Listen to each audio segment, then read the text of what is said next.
All right. Welcome to season two, episode seven. Of JK, not really.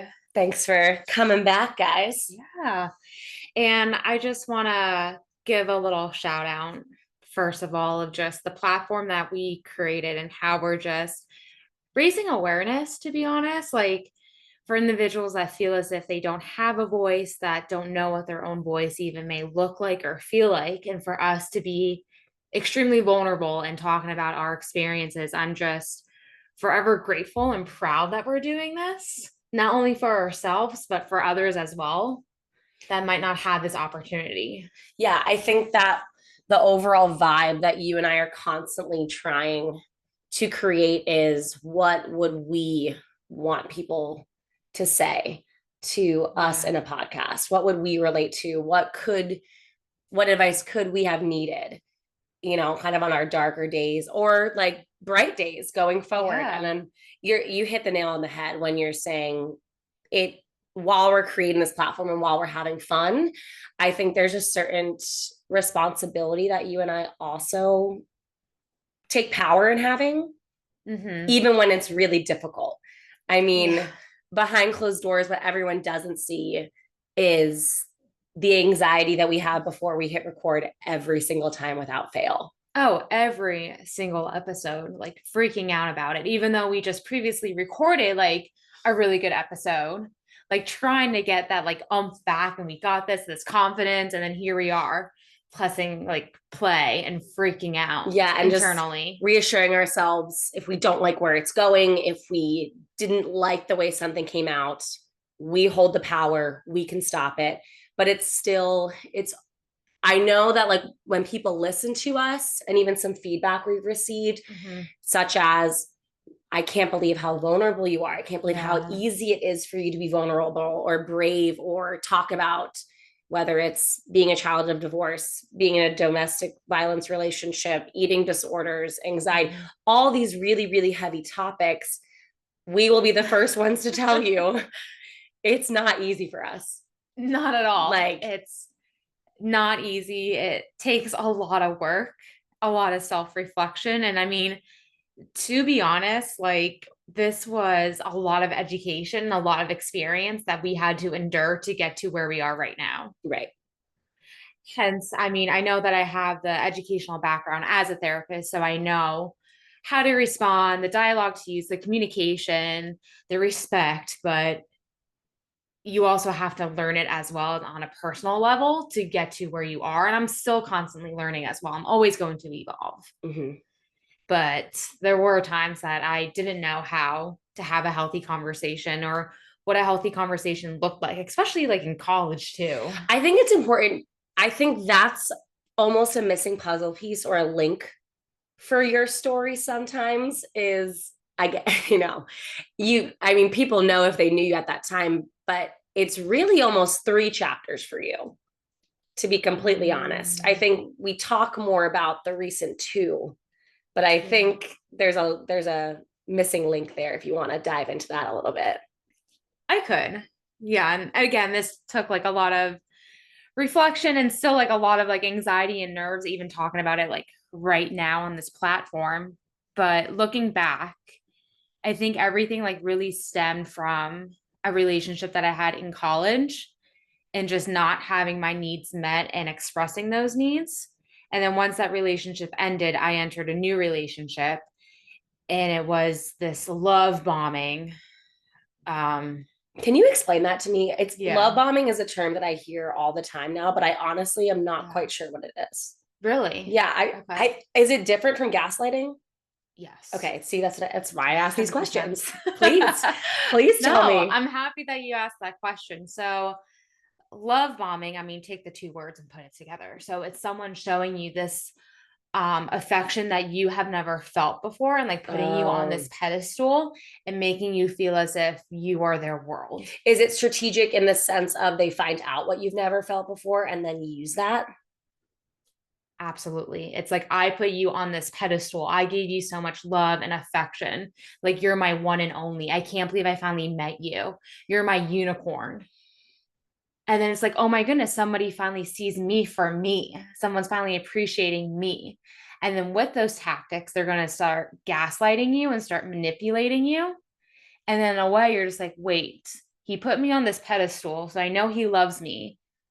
So maybe this was just like a little flaw. This was just like a little difficult conversation that we had. This was my fault that we had this because I know that he views me so high and I can get to that point again.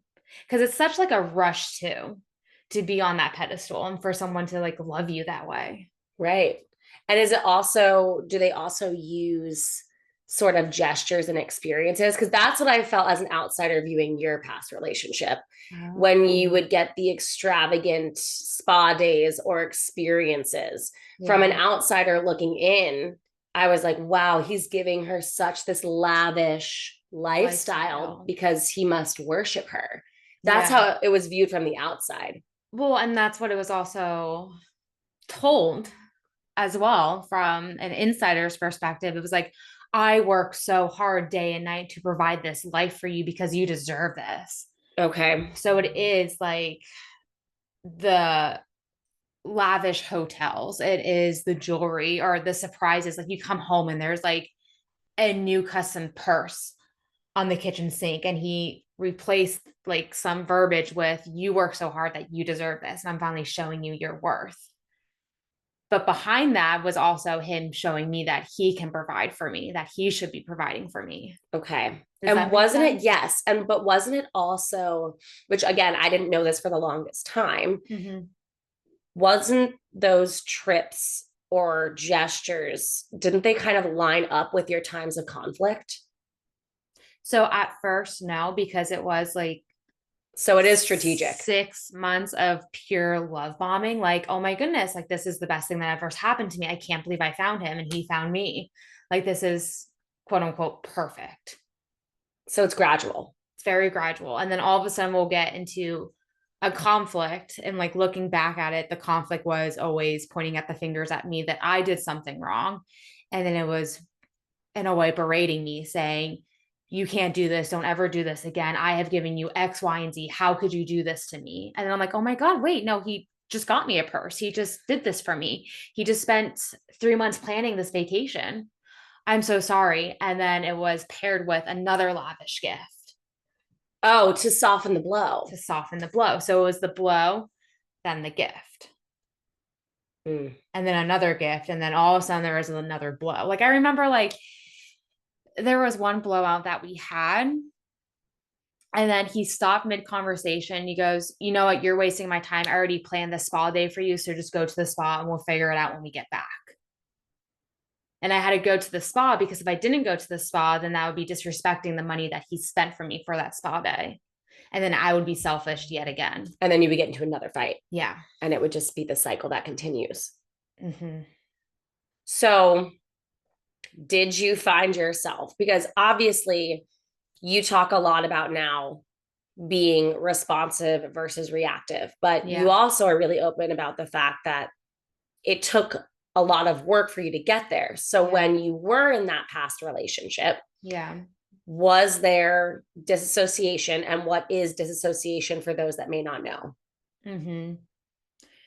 So I've been out in this relationship for how many years now? Like a handful of years now. Yeah, it's been a while. It's been a while. But just recently I came to the realization that I actually was dissociating. And basically dissociation is it's a natural phenomenon that our brain automatically does to protect ourselves when we're in a dangerous situation and when we don't feel safe. So it's a subconscious act that we do, is that we tend to escape in our minds from reality so we don't feel like we're actually there in the present moment. Mhm. So for me, and it was like this memory that just came up out of nowhere, that I was like, I was associating every single time he yelled at me because I used to play different movies in my head, like childhood movies that I loved, like a lot of Disney movies or movies that I'll watch with my friends, and like a lot of songs too that reminded me of dance over and over and over again. So I didn't hear exactly what he was saying to me because that's how intense it was in that moment. Because Right. if I actually heard the words that he was saying, I don't know how I would have responded, to Or be honest. continued. Yeah. I mean, to be absolutely vulnerable, there were times too that I did question life itself and if I Mhm. wanted to continue life for myself because I didn't see a way out It was sometimes. that dark. It was that dark, yeah. And so isolating too. Extremely for Mm-hmm, you. I mm-hmm. mean, again, it took me a long time to even be made aware of a lot of what you were going through, but I was made aware of what I perceived as just growing out of certain relationships and friendships and familial relations at that time. Yeah. I didn't know that it was a possession thing. I didn't know that it was you being cut off by basically everyone that like loved you, to be completely honest. And then Yeah. eventually I was about to be a victim of that if you hadn't had come to the realization that you did Yeah. and fought like hell to get yourself out. It was one of the hardest things that I ever gone through and probably would have gone through Mm-hmm. or did go through. But back to dissociation. So yeah, it's a defense mechanism that you just escape your present moment. Mm-hmm. So I would either so dissociate or B, I would react. And the best way I can explain it is that someone is just constantly squeezing you that you feel as if at any moment, kind of like a pimple that you're just going to explode Right. because you've been squeezed so much that you don't have anywhere else to go.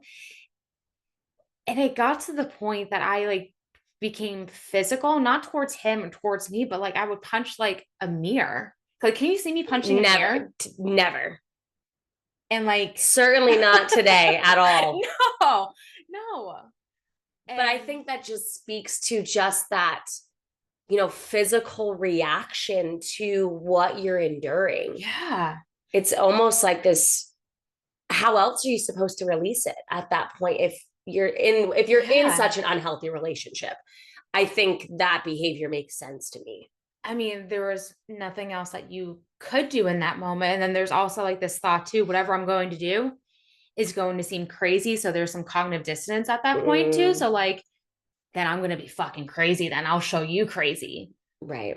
So then I would act on that and then get berated again and then just continue the abuse and belittlement Right. and everything. So then at what point, so we know, obviously we know the story of you, getting out of that relationship. But Mhm. at what point did you really dive into the act of being responsive and not reactive? Because there's such a So, no, difference. there is. It's like night and day Right. difference. And going back to like my college relationship, I was very reactive. And I think that's because I didn't express my needs. I didn't know what my needs were. And I was heavily drinking as well. So, but before that, I was really good at communicating what I wanted and what I needed. So for me, it was like self reflection of who I was again, Okay, like finding yourself again. finding myself again, and then also advocating for myself. And I noticed like once I started speaking up more and like a responsive manner that people actually listen and those people are actually like respectful. And the people that didn't listen, I completely cut them off in my life because I knew that they weren't respecting me. Yeah, that makes sense. And I think in times of conflict and also disassociation doesn't uh, have an age bracket.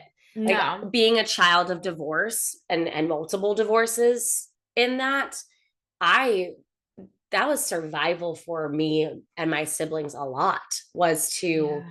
how can we mentally not be here? You know what I mean? But I think there's also this major danger in that if a conflict that a child Mhm. witnesses or kind of doesn't even necessarily have to witness face to face, but catches wind of attention or maybe hears something behind closed doors that isn't normal.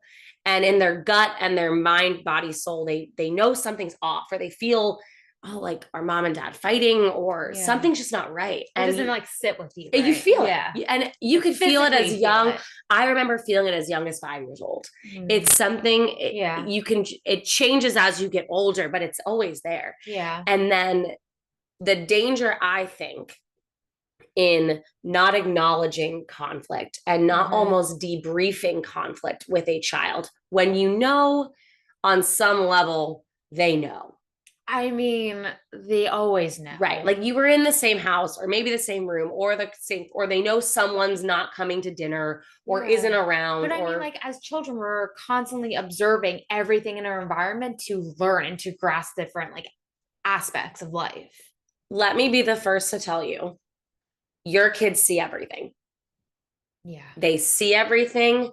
They feel They everything. feel They everything. hear everything. And just because you're the adult and they're the child, and I know it's really easy. Again, I'm not a parent, but I mean, I'm a teacher. I have loved ones that are parents. Yeah. It's really easy to be like, you know what? Well, they're a kid. They're not going to remember this, or they're not quite that much aware. Yeah. I Well, disagree with that. I agree. So let me also tell you this too. Okay. So up to a certain point, you're absolutely right. They're not going to remember it, but their nervous system remembers it. Mm. And that's what you're damaging. So it's like even it's a physical response no matter what, even if they don't Yes. mentally or cognitively remember. Mm-hmm. Okay. And that makes sense. So Yeah. it's like, I think for me, it's as hard as that I can imagine will be as a parent. I've seen the effects of it. Yeah. And again, I love both of my parents to the moon and back, and they've made me who I am today. But the facts are the facts. And I think there's never going to be a divorce without some sort of trauma. And you really just need to pull your kid aside, I think, not maybe in that moment, but at some point and be like, hey, just acknowledge it. Just even acknowledging that there was tension, because when you don't, it creates a lot of self-doubt for the child. It makes them second guess their gut. It makes them question reality. It makes them wonder if certain events took place and if they do have a smart sense of feeling. Yeah. All of that comes into question. And then later on in their adult relationships, that's where the insecurities come into play. And the second guessing is still there. It's just arguably worse now. And I think, especially in regards to conflict resolution, when you're not brought up in a home where it's healthily acknowledged and debriefed, and you give your child a platform to express how they feel experiencing that, what happens is they go into an adult relationship not having a lot of tools. So when I think about the first year that I was married in comparison to now, it's night and day. Oh, it absolutely is. And that was all, but it was harder. I think Yeah. it was, I think, you know, Well, you had to like learn it yourself in a way. Exactly. Because like what you were saying, like to be debriefed as a child and to know like, okay, it's okay that my parents get in these arguments, but to know that it's still like a safe home, still love, we still love each other and how we can work as a team right. to fix any concerns or issues. Like you didn't have that. No. Like for you, it was kind of like sweep it under the rug. And everything's going to be okay. And everything goes back to normal. Like you didn't even like talk about the No. big like fight or anything like that. Nothing. It was the next day or the next weekend. Nobody talks about it. Everything is back to normal. Yeah. And you just sit there and you're like, did that even happen? Was I imagining, like, was I imagining all that? Yeah. And so later on in life, where that I really saw it starting to affect me was I was so obsessed with things going back to normal as quick as possible, because that's what I associated resolution with. Yeah. That if Andrew maybe needed space or we just needed time to just gather ourselves, I immediately went into like, oh, this is over. We're like, it's never going to get better. And I ruined it and I blew it, and abandonment issues or anxiety. And now it's like, no, sometimes you need your space. You need to gather. You need to just have discussions. Like if one of us feels like we might go off the handle, stepping, like that's not a bad thing. But it's also like vocalizing that you need that space as well, knowing that your relationship is still okay. You just need space to walk away. Right. Because for me, I had all the space in the world because it was a lesson when I was in that abusive relationship. It was a fight, and then he would disappear hours on end, even days on end, and me not knowing what's going on, and then second guessing myself to be like, what did I do? When is he going to come back? I deserve this type of deal. A lesson. That's hard. It's very hard. Yeah. Yeah. And so I think that it is really, this is not to say that being responsive instead of reactive is easy. There are times, It takes a lot. oh, It takes a lot of patience. and you're probably not going to get it right every single time. Like No. I will be the first one to tell you that I still have my reactive days and Oh, my not I responsive am most days. reactive when I'm hangry. I am a monster. But I also effectively communicate that because I say, I'm just really hungry and I'm just reacting right now. Right. And that kind of just gives awareness of the states. And that's my own issue to resolve. Right. Exactly. Like there are definitely moments where I'm like, this isn't even about you. This is about something that happened at work today. And I'm Yeah. just bringing it home and that's on me. Yeah. My bad for snapping at you. Right. Yeah. Like there are little things like that, that when you just acknowledge it, it's fine. But I find, especially not just even in my marriage, more so with my relationships with family members, like the emphasis on delivery. Oh, it's so important. Oh my gosh. Like for me, being responsive is acknowledging how the other person feels, Yeah. stating your intentions or stating what you didn't intend to happen, and just saying, this is how I feel. Yeah. Like, you don't have to agree with it, you don't have to understand it, but you can't disregard it No. because it's how I feel. Yeah, and that's important. And also, like being responsive is also actively listening to the other individual instead of waiting your turn just to speak. Absolutely. Or cutting them off, because that's what I used to struggle with. I used to just be like dying to get my feelings out that I wasn't listening enough. Yeah. And I think letting someone have the mic is a form of showing how much you love them and you value them. No, you're right. And it's so needed, not only in romantic relationships, but in like friendships as well and family relationships And coworkers. and coworkers. Yeah. Like, I think sometimes as a teacher, when I have just felt so silenced by administration or so just not given the opportunity to be responsive or reactive, just taking that platform completely away. And that trickles down and that like affects you on a work level as well. I think everything, any type of relationship, we've always said the foundation is communication. It is. Yeah. And you talk about over communicating too. Yeah, it's definitely necessary because nobody's a mind reader. You're not going to know what your thoughts are and your feelings. You need to express those. And that's, I think, where a lot of people, it's easy to get tricked up, especially when it comes to, I think, romantic relationships and familial relationships where, well, you're supposed to know me more than anyone else. I think for siblings, you've known me my whole life. How could you not know? Or for romantic relationships, you're my partner. You're the love of my life. How could you not know? And it's like all true, but I'm not. But you're not a mind reader. But also, too, if you're afraid to speak your truth on your thoughts and feelings, I think that's a huge indicator that you don't feel safe in that relationship. Because in order to be vulnerable with our thoughts and feelings, you need to feel safe with that person. Absolutely. And I think that is a huge red flag. And I mean, I can admit I even noticed that from the get-go in my past relationships. But it was so hard to get out of that cycle once you're in it. So again, giving the platform for individuals that if you just had this discomfort feeling and expressing, or this thought like, well, I want to bring this up, but I know he's going to get angry or she's going to get angry because she just had a really long day at work and I don't want to trigger them. Sit with that for a little bit and ask yourself, why am I having that thought? Yeah, I think we called it, to make a little bit light out of it, we were like, oh, you just need to like sync yourself is what you said. Yeah. And then you broke out into like, tell me why. And I was like, that's pretty good. Like, you just need, sometimes you need to, like, if you're feeling it, again, listen to your gut. As a child, as a preteen, as a like teenager, adult, like it's there. I mean, it's there for a reason. Yeah. We can't get rid of it. We're born with this gut instinct. And I think also acknowledging the difference between your gut feeling versus like an anxious feeling. Which is hard because sometimes it could feel the same, even physically. Yes, it could. It could. But I mean, the main difference, and this is how I like to really notice them, is that for an anxious thought, for me, it ruminates in my head and the thought just gets bigger and bigger and bigger. Whereas a gut feeling, it's solid. It's unwavering. unwavering, and it's just there. Hence, I don't ruminate over the thought. It's just like this heavy feeling.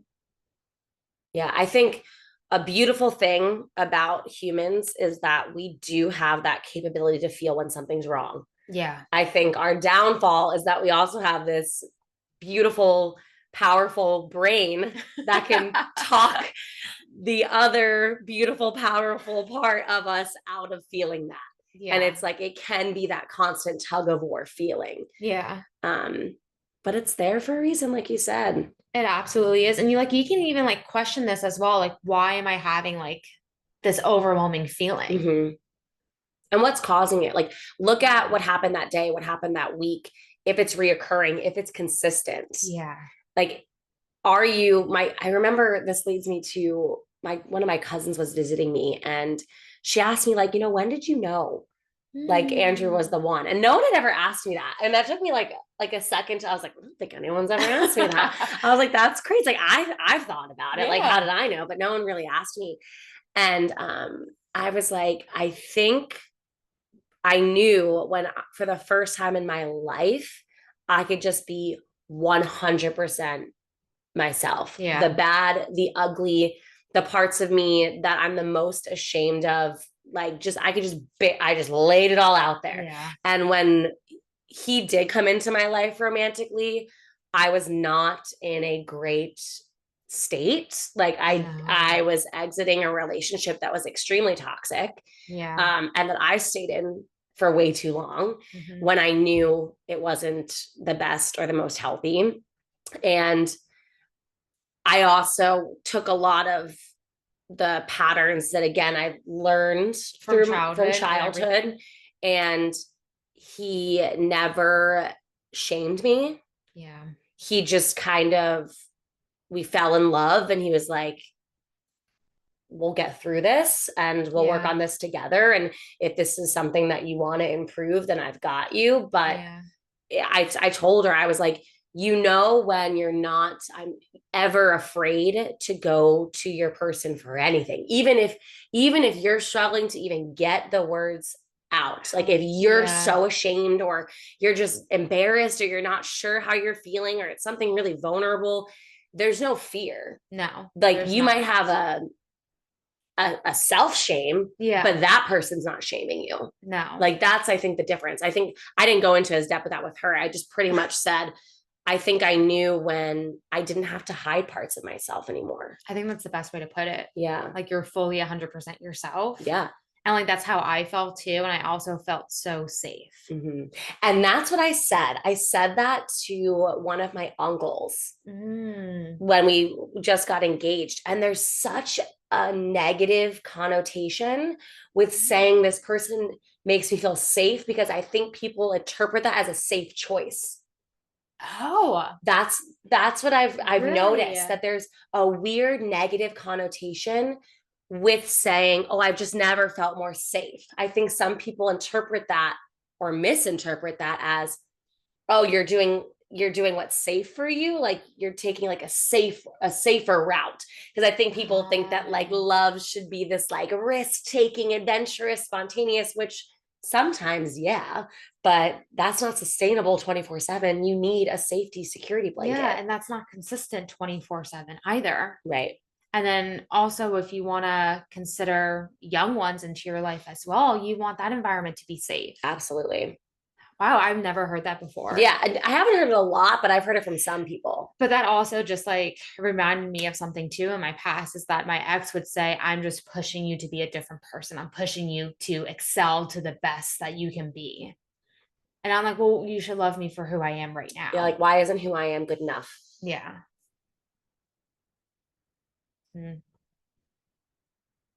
So make sure that you surround yourself with people that you feel safe with. Yeah, I think number one priority, and just acknowledge the conflict and debrief it. Absolutely. And also like another indicator too, if you are struggling and feel like it's difficult for you to find your voice, and if you can go to your friends and family, I highly recommend that. But then if you're second guessing going to your friends and family about this, that's a bigger red flag for me. If you're afraid to talk to somebody about perhaps something that happened in a relationship, that means on some level, you know, that relationship is wrong for you, Or you're afraid to actually see it for what it is. or both. I mean, that was me. I mean, yeah, I think you've come so far, we've come so far, We but both I have. think that's, if I want to make this clear more than anything else in this episode, Yeah. it's that we don't sit up here and just have it all figured out and like No. we have all the answers. All we have are our experiences and what we learned from them, and we just hope that maybe on some level someone else connects to our stories too. I mean, that's the biggest reason why we're doing this, Mhm. is to allow others to also have a voice too, potentially, or just to have a connection with somebody else Yeah. as well. Because the reality is, like, I know that sometimes our podcasts can get a little heavy, Yeah. and I get that, but I think the reality of the situation is no one talks about certain things enough, No. and that's doing the ultimate harm. It's not having a space to talk about it. Yeah. And we both deserve that from what we Mhm. experienced in the past. Yeah. Yeah. This is also just, it's that inner child, baby. It's that, like, what would younger Jack and Case need, and what do we wish we could tell them? So I think that's something that you should always go back to as well. Like, what do you wish you could tell your younger self? Yeah. What do they need from you right now? Yeah. Because they're always going to be there. Oh, absolutely. They're a part of you. And if you're in therapy, maybe this is something you bring up with your therapist, is to do shadow work. Mhm. Because with the shadow work, you are addressing your younger self and their needs as well, because you're still carrying that pain on an everyday basis. Mhm. So So sync Yeah. yourself, guys. Just lean in and tell ask me yourself. why. It's needed. Yeah, just lean in and ask yourself why you might be feeling this way. Yeah. And your gut is there for a reason. Mhm. All right, guys. Thanks for listening to yet another episode. And we Yeah. hope we see you soon. Yes, that we will. Bye.